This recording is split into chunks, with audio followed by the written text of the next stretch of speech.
Greetings, seekers after enlightenment. Yes, it is the Irish fellow, and I am back with another rant. This one I call Transhuman Awakening.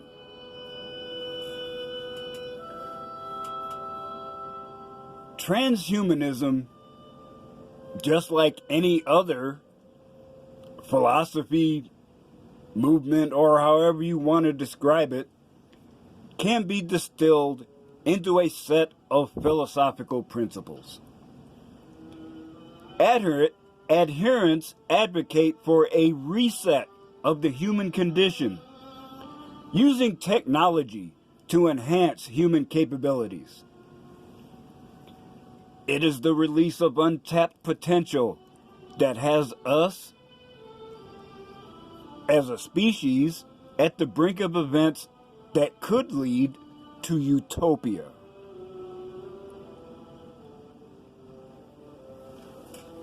And there are many ways to describe this. First, I give you Kwisatz Haderach. That's from the Dune universe. This description of a superior man has a graphic description. It is described as shortening of the way. Then there's transhuman. And the concept has been around longer than you think. We could actually go to ancient myth, that one of the oldest ones around, the Epic of Gilgamesh, which was a search for humanity and immortality, to people thinking about what technology can do to cure disease and enabling adaptation to a space environment. And there is Übermensch from the philosophy of Friedrich Nietzsche. There is an emphasis here on self-actualization.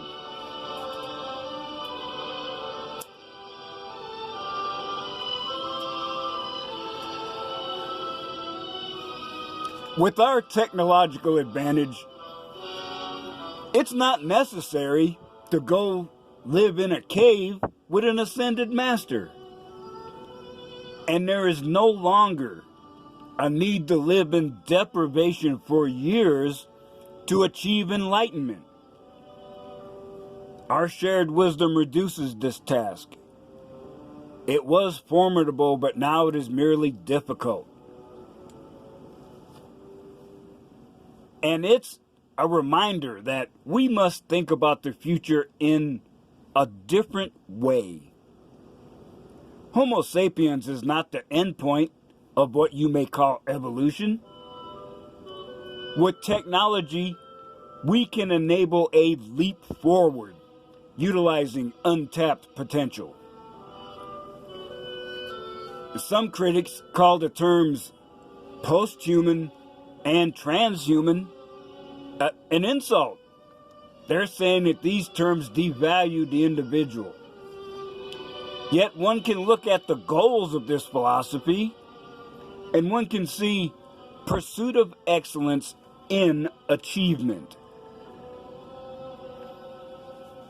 Intellectual growth, resistance to disease and aging, unlimited youth and vigor, controlling your own desires, moods, and mental states to avoid negative or distracting emotions, experiencing serenity and detachment.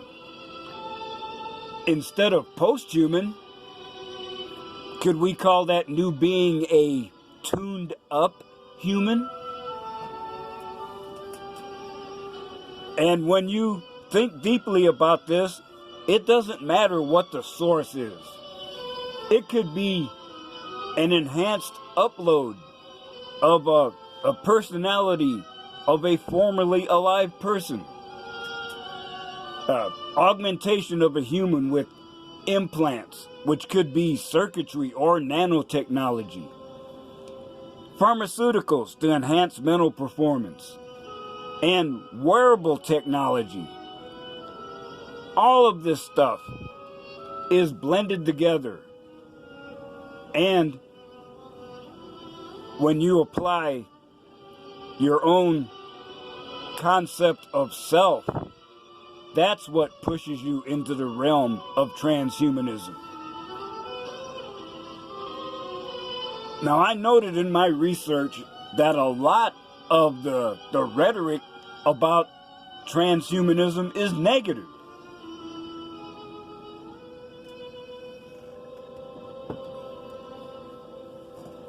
Some see this sort of man-machine interface as a means of producing a collective consciousness. Well, you think about it.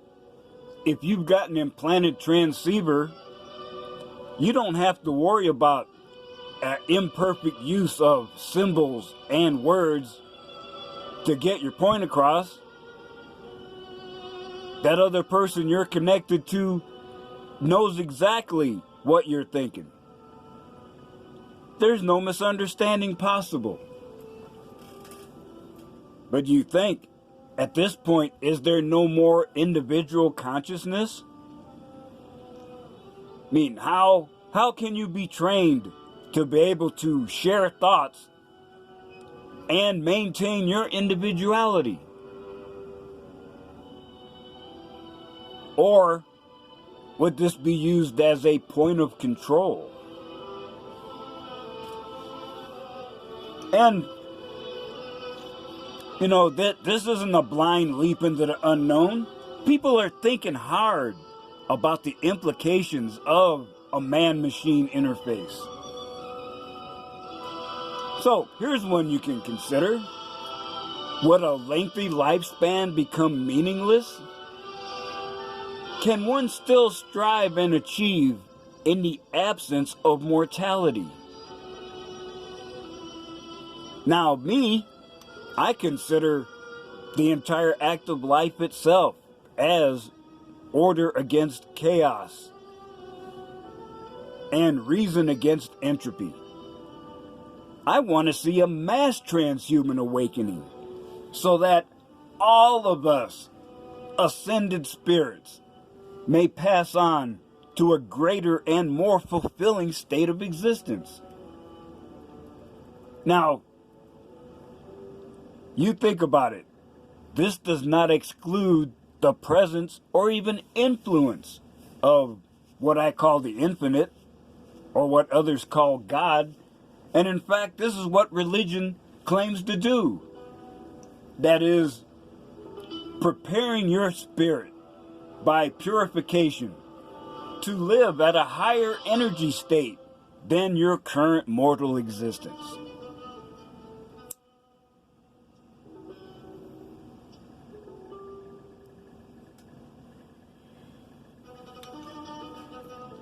Now, if one has a tradcon or religious orientation, the critics who think like that would probably say that focusing on man instead of God is a spiritual dead end, and that leaves you vulnerable to influence by the adversary.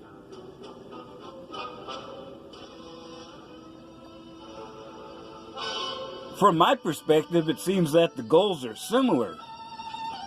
But some religious figures ignore this and claim that it is transhumans that will actively fight against God in physical battle. Now, I don't know where this attitude's coming from, because I have no need to seek out conflict and fight anyone.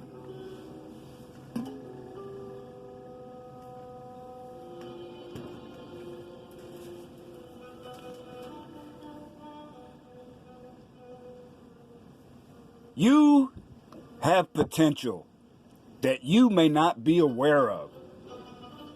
The principle of neuroplasticity states that your brain can make new connections, and empirical evidence shows it can reconfigure itself in response to dysfunction, new information, new stimuli, or even trauma. Remember that you are constantly bombarded by information designed to make you think a certain way. As someone who has taken the red pill, you are aware of this blue pill programming and have rejected it. Looking in from the outside, you can see that there are vast forces in conflict. Our culture is rapidly approaching a singularity where nothing will be the same afterwards.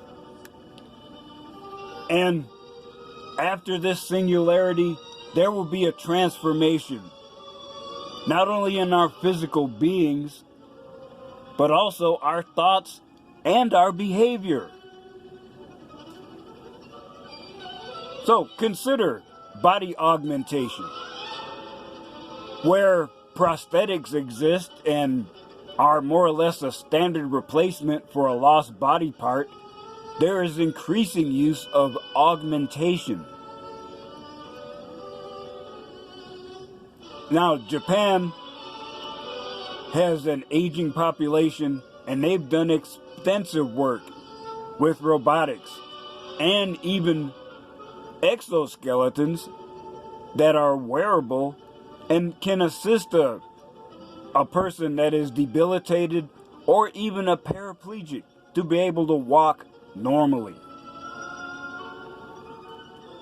So, enhancement of senses, skills, and physical motion itself is possible and proven. One can go further and look forward to genetic modification to select superior embryos and editing genes to eliminate disease. And in fact, it wouldn't surprise me to find out that every disease is due to a genetic issue that leaves you predisposed to that. Now, as far as thought processes go, you could have wearable or implanted technology, and that provides you with aids to memory and organization. And when you're interfaced with such a system, it's increasing the speed of information transfer. Just like dictating is so much faster than typing, so will a more something more approximating a neural link will enable another, I can't think of the right word. So, some pundits say that this sharing of thought will make us more empathic as a species. So, with that said, we must discuss how this will affect behavior and ethics. Every advance in technology is touted as an item of convenience, but we already know it can become a point of control. Imagine the authorities in charge of 1930s and 1940s Germany. What would they have done if they had had computer technology and surveillance and tracking everybody through their phones? What a dystopian nightmare that would be.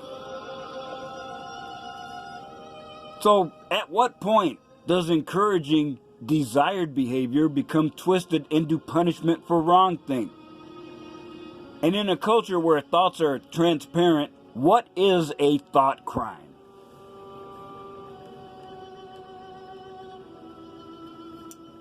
Now, rather than dwell on the negatives, I prefer to look at the positive effect of this awakening. There are already targeted ads.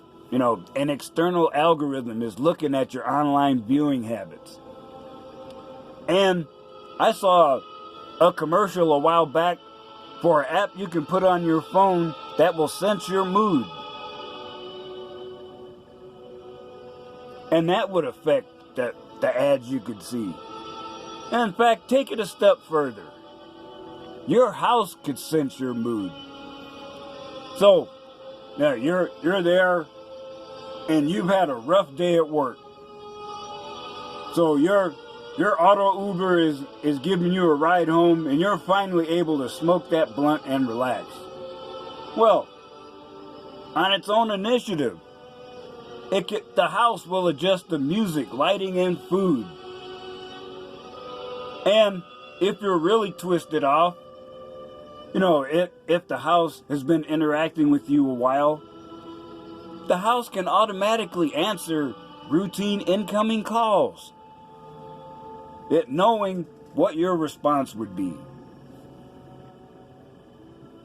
Man, doesn't that sound great? And even better, with this kind of interaction, businesses will have to shift to provide for a consumer that has almost infinite options available.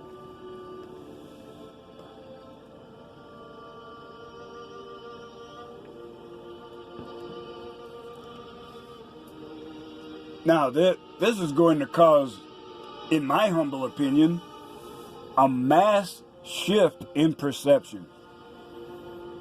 When you have,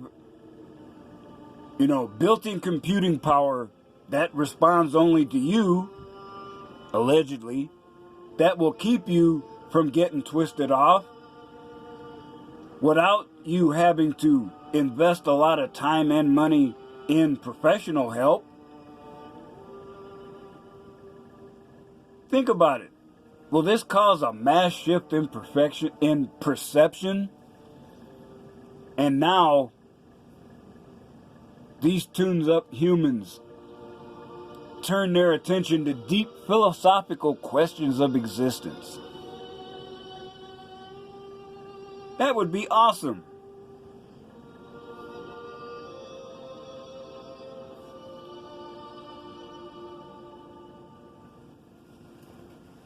So, we've seen tantalizing glimpses of the future. But with this in mind, what kind of technology is currently available for us to use? There are a lot more options available than you would think. We will start with cryonics. It's preservation of the body and especially the brain. Now, the early cryonics were done without an antifreeze mixture, so the bodies have been damaged by ice crystals.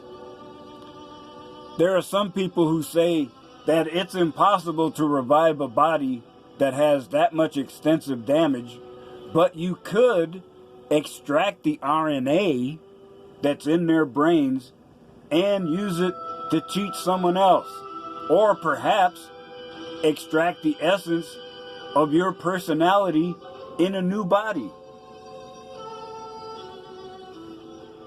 So, if you have an antifreeze mixture to prevent those ice crystals from forming, maintenance is relatively simple, although reviving the body may still require molecular level nanotechnology. Next, there is virtual reality. Since it's so much easier to transfer information than physical objects, working from home and interaction in the virtual world is going to take a great leap forward, especially considering current events.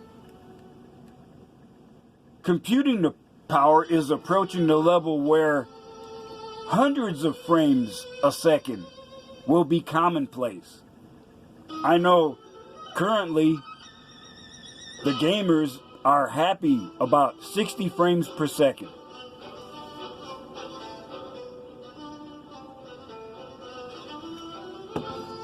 Now, it's a little complicated, and it has to do with things like flicker rate and how your brain processes information and how your eyes have a retention factor. But it all blends together. So think about it. How immersive will The Sims or Second Life be when at that level, coupled with high-powered sensor input, gloves, goggles that will track your eye movements, or even full body feedback?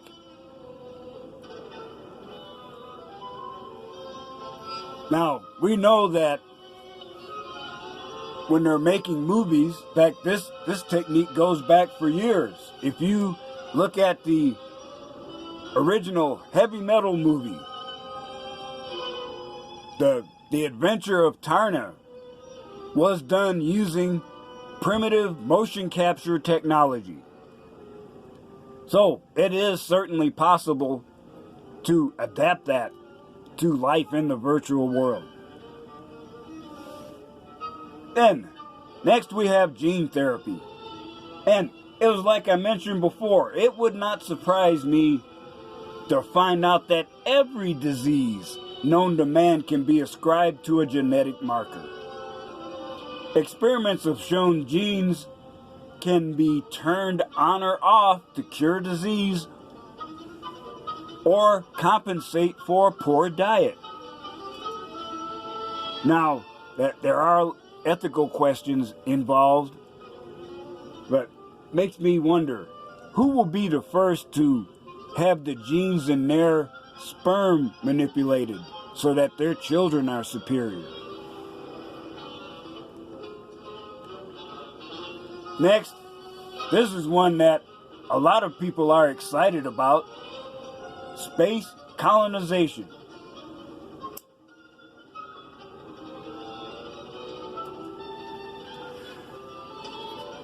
Basically, why not?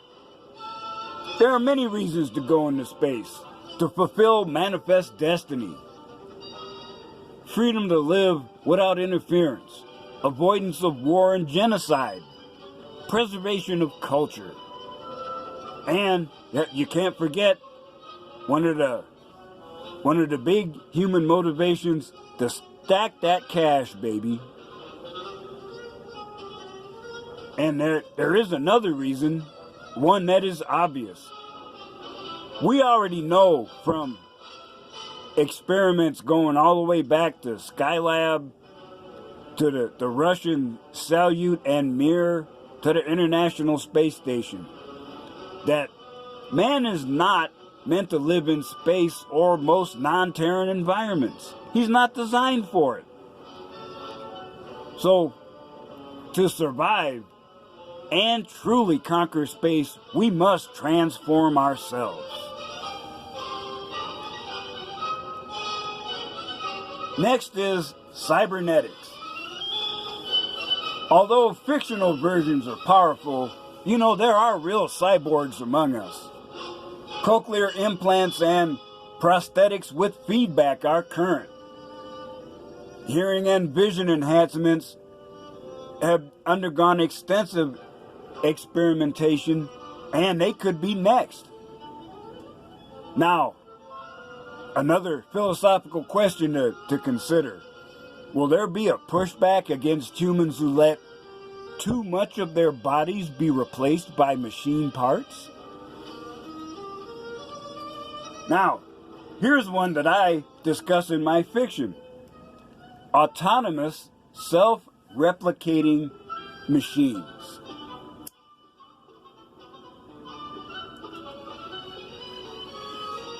One item that shows up repeatedly in depictions of utopia is that there's very little worry about obtaining material goods, and there is a lot of leisure time. Both of these conditions can be met, as I mentioned a little earlier, if you have machines doing the labor for you. Even better is if you can send a payload to some remote area or planet and have it build your infrastructure in advance. Now, what an advantage it would be to have raw materials already mined and formed into useful building blocks for whatever purpose. Next is one that we are closer to than you think. Molecular manufacturing, or nanotechnology. Creation of molecule-sized machines will change everything. I really can't do this subject justice in this brief overview. I only say many precursors to this technology have been demonstrated as we speak. And at the other end of the scale, extreme engineering projects, something at least 1,000 kilometers in length. I mean, this is something that's in harmony with tuned-up humans exploring the cosmos. After all, one city looks like another, and if you make a spaceship that's that big, you'll be able to sustain your people for the long time that a slower than light flight would take. And why not? A generation ship is going somewhere interesting. But we may not even have to do that. We could reach the point where we can do personality uploading. Now, with advances in sensor and scanning technology, it may be possible to record the neural patterns of a human and preserve them in computer memory. Is a person any less because they are exhibiting silicon-based thought rather than organic? Is a brain composed of artificial neurons and programmed to be a poet any less creative than a meatbag writer? So you could actually see an unusual meatbag future. Instead of fragile people going to the stars, you send a heavily shielded memory vault. So, with personality recording, you could place memories on file and replay them into a clone. Now, it's expensive, but it's a guarantee of a kind of immortality. And you could even look at, if everybody is pretty much in the virtual world on this ship, you could look at a meatbag experience as a vacation, an immersion with rarely encountered physical reality. And finally, we have artificial intelligence. The current trend of multiple chip processors means computing power is approaching that of human brains. This means what is called artificial general intelligence is becoming possible. Open-ended learning using mathematics of inference, probability theory, decision theory, pattern recognition, and logic hierarchy processing. All of this can be signs of self-awareness. Will it matter if the source is organic or a semiconductor?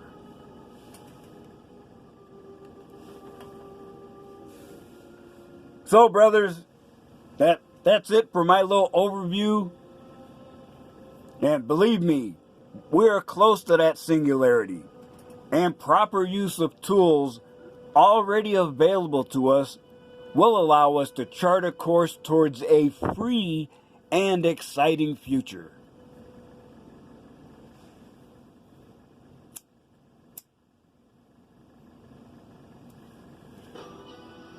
Thank you so much for letting me take up a little bit of your time. I hope you have found something of value in this rant. And remember, I still say, some of the best days of your life haven't happened yet.